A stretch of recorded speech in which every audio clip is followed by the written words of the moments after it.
नाम रोहन है। ये बात है 2020 की। मैं दिल्ली से अपने गांव जा रहा था, वो भी ट्रेन से। रात की ट्रेन थी। रात की ट्रेन में सफ़र मुझे बहुत पसंद है। ट्रेन में तकरीबन सभी लोग सो रहे थे। कुछ थे जो अपने फ़ोन में रील्स वगैरह देख रहे थे। सब लोग सो रहे थे और वहाँ एक अजीब सा सन्नाटा पसरा हुआ था।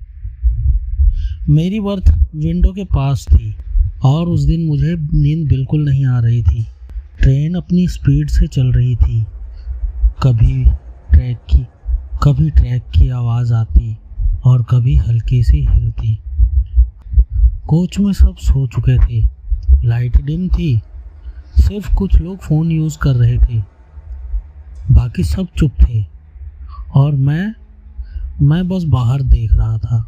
कभी कभी दूर कोई गांव की लाइट चमकती थी, फिर गायब हो जाती थी। मैंने टाइम देखा, करीब 2:30 बज रहे थे और तभी मैंने उसे पहली बार देखा। ट्रैक के साइड में एक आदमी खड़ा था, बिल्कुल सीधा, जैसे किसी ने सावधान बोल दिया हो। ना हिल रहा था, ना चल रहा था, जैसे पहले से ही तैयार हो और ट्रेन के अंदर किसी को ढूंढ रहा हो।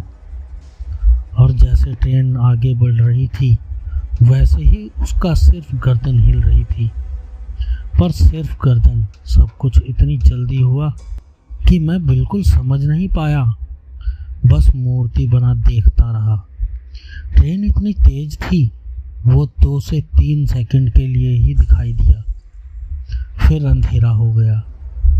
मैंने सोचा शायद रेलवे के वर्कर होंगे या कोई गांव वाला होगा।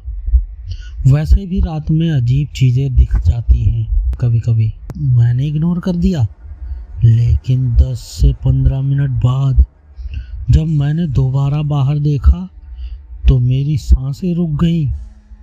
वही आदमी फिर से खड़ा था, सेम पोज में, सेम तरीके से, जैसे वो हिल ही नहीं रहा हो। अब ये नॉर्मल नहीं था, क्योंकि ट्रेन पहले वाली जगह से काफ़ी दूर आ चुकी थी और एक आदमी इतनी दूर फिर कैसे मिल सकता था। इस बार मैंने थोड़ा फोकस करके देखने की कोशिश की। उसका चेहरा साफ नहीं दिख रहा था अंधेरे की वजह से, लेकिन एक चीज़ क्लियर थी, वो सीधा मेरी विंडो की तरफ देख रहा था।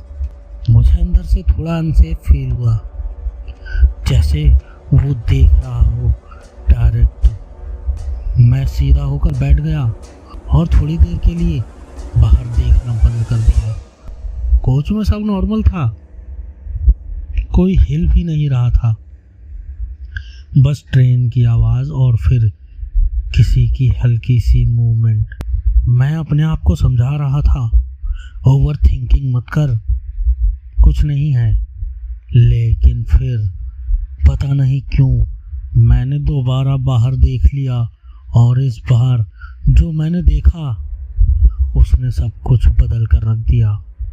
वो आदमी अब ट्रैक के बिल्कुल बीच में खड़ा था, सीधा बिल्कुल बीच में, और ट्रेन एक घुमावदार पटरी से सीधी उसकी तरफ जा रही थी। मैंने सोचा अब तो वो भागेगा, ट्रेन जो उसकी तरफ जा रही है। कोई भी इंसान लास्ट मोमेंट पर हट जाता है, पर वो हिला तक नहीं। ट्रेन और पास आई, और पास और पास। मेरे दिल की धड़कन में सच में तेजी हो गई। मैं विंडो से चिपक कर देख रहा था और अगले सेकंड ट्रेन उसके पास पहुंच गई और सीधी उसके ऊपर से निकल गई। ना कोई इम्पैक्ट, ना कोई झटका, ना ब्रेक और ना ही कोई आवाज़, जैसे वहाँ कोई था ही नहीं। मेरा दिमाग हैंग हो गया। मैं तुरंत विंडो से हट पीछे खड़ा हो गया और सीट पर बैठ गया। मुझे समझ नहीं आ रहा था कि मैंने क्या देखा। मैं नींद लेने की कोशिश कर रहा था, लेकिन आंख बंद करते ही वो सीन रिपीट हो रहा था। सुबह लगभग 6 बजे ट्रेन एक छोटे से स्टेशन पर रुकी। मैं तुरंत नीचे उतर गया फ्रेश हवा लेने के लिए। प्लेटफॉर्म ऑलमोस्ट खाली था, सिर्फ एक चाय वाला था। मैं उसके पास गया और एक चाय ली, इधर उधर की बातें की और बातों बातों में मैंने उसे रात वाला पूरा किस्सा बताया। ट्रेन काफ़ी टाइम ले रही थी, शायद इंजन चेंज करना होगा। मेरा रात वाला किस्सा सुनकर पहले तो वो चुप रहा, फिर मेरी तरफ देखा और बोला, आपने भी देखा क्या? मैं कुछ नहीं बोला, बस उसकी आंखों में देखता रहा। वो चाय बनाते हुए धीरे से बोला, कुछ साल पहले यहाँ एक आदमी ने सुसाइड कर लिया। वो रात वाली ट्रेन के सामने खड़ा हो गया था। मेरे हाथ ठंडे पड़ गए। मैंने पूछा फिर? वो बोला, तब से कभी रात की ट्रेन के यात्री लोग कहते हैं वो आदमी अब भी दिखता है, सेम जगह सेम तरीके से खड़ा हुआ। मैं कुछ देर तक चुप रहा, फिर वापस ट्रेन में चढ़ गया। उस दिन के बाद मैं कभी रात के सफर में विंडो से बाहर देखना पसंद नहीं करता।